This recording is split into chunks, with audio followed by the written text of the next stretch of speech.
Hi, this is Mike from Mike's Unboxing Reviews and How To, and today the search for the perfect case may be over. This is the Thermaltake S300 TG. Let's take a look.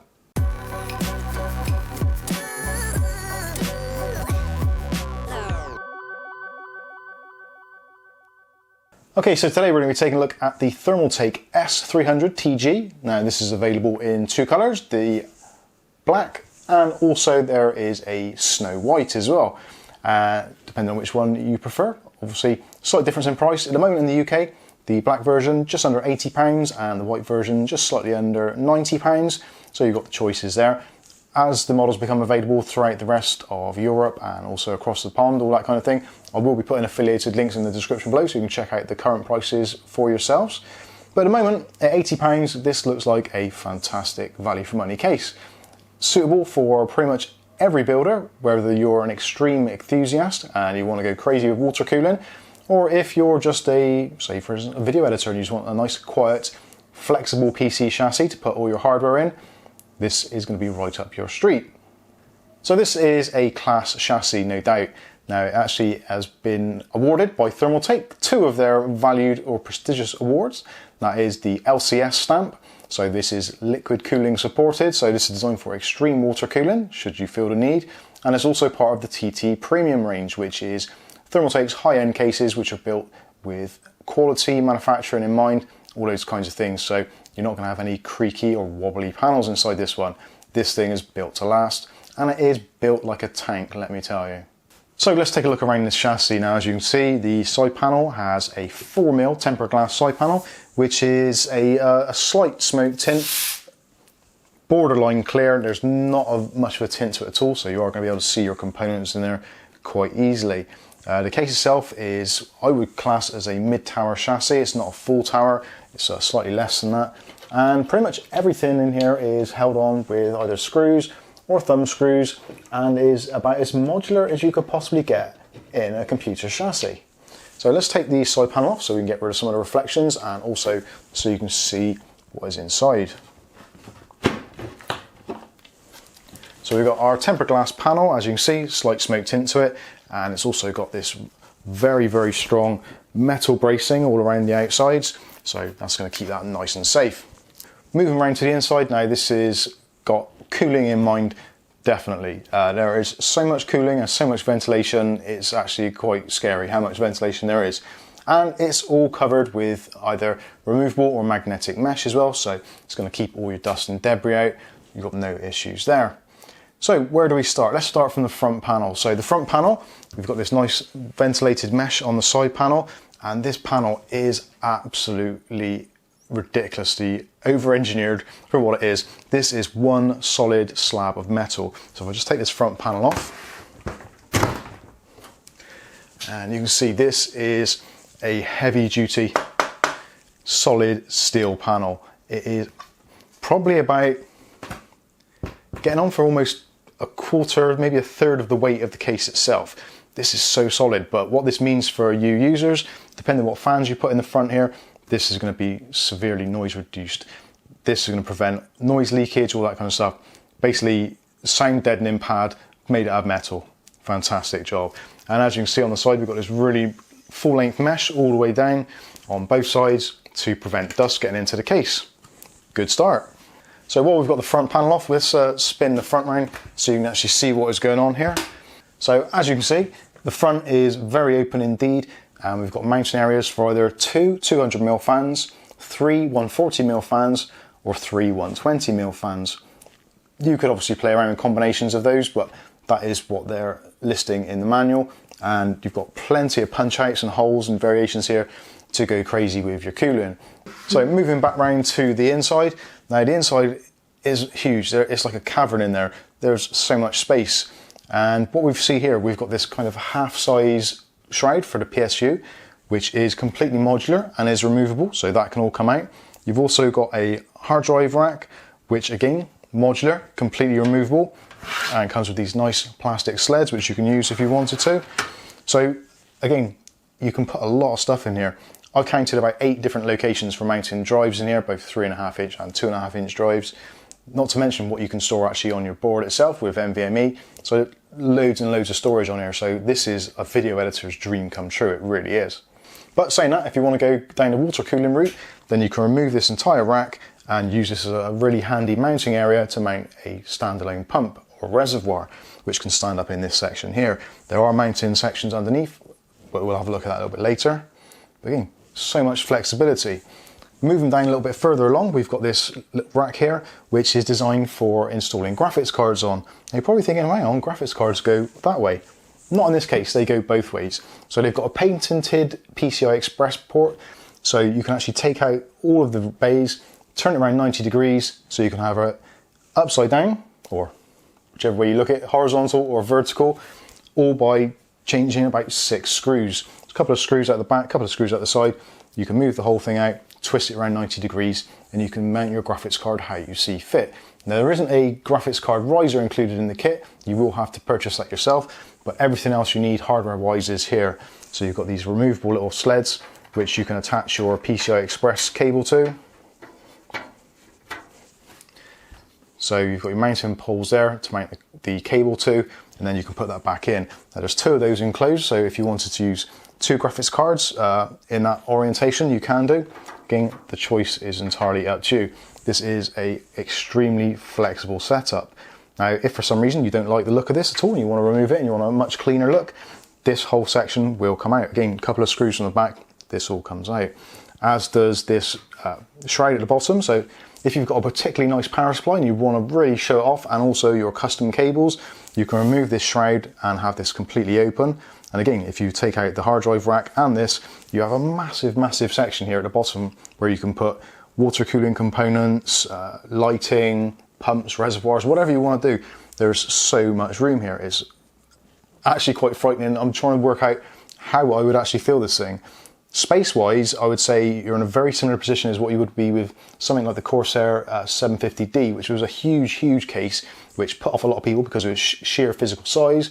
But this has actually got a very similar layout, but a much more user-friendly size. So going back to the insides, this section here is designed for mounting more fans if you want to, or a radiator. You can fit in there, you can put 3 120mm fans or a 360 radiator. If you do that, you will need to remove this hard drive unit. If you leave this in place, then you can get a 240mm fans in there or a 240mm radiator. Again, super flexible, you decide how you want to build it.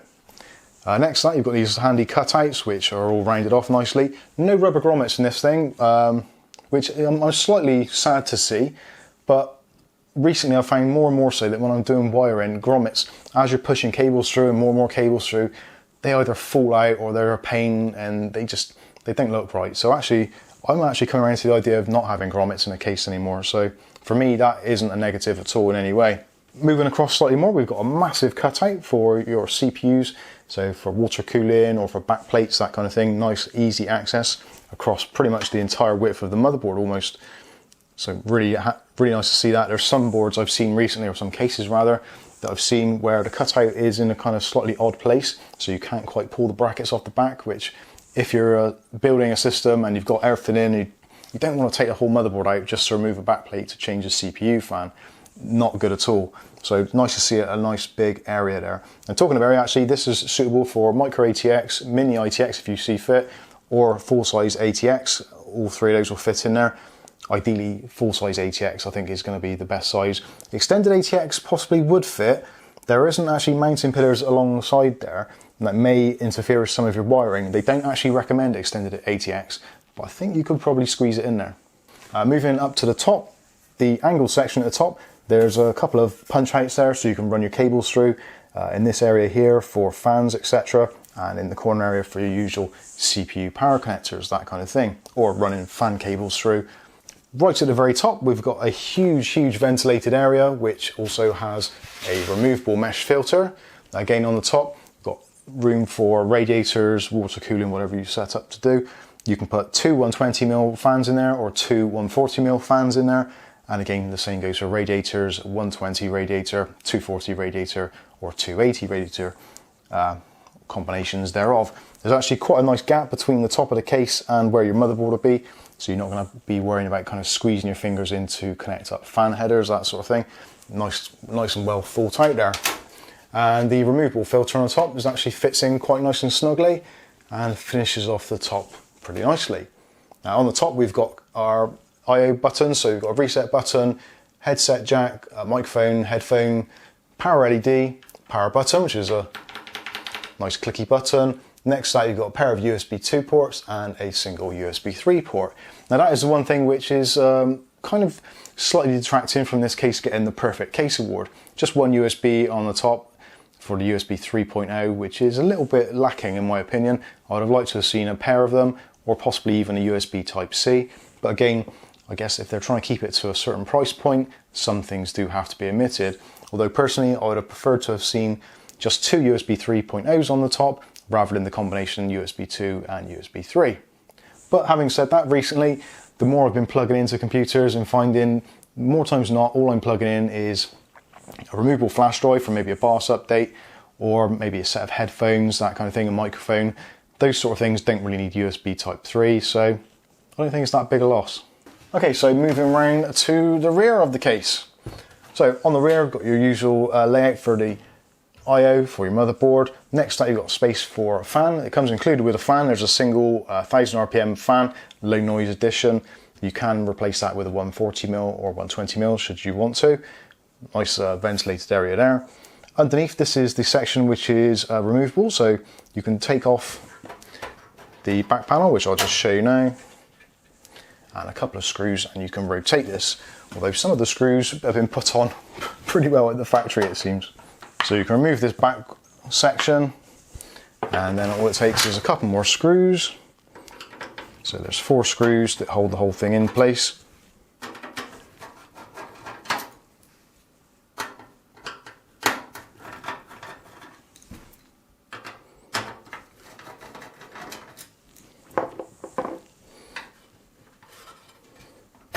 And then we can take this section out.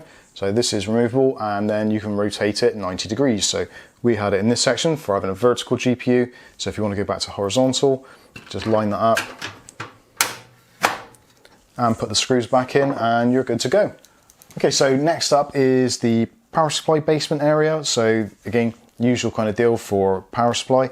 Now, depending obviously which power supply you go for and how you choose to do it, there's ventilation on the bottom, and obviously there's ventilation on the top as well. So if you remove that section for the basement area, then you can have that completely open with the fan up, or you can have it fan down.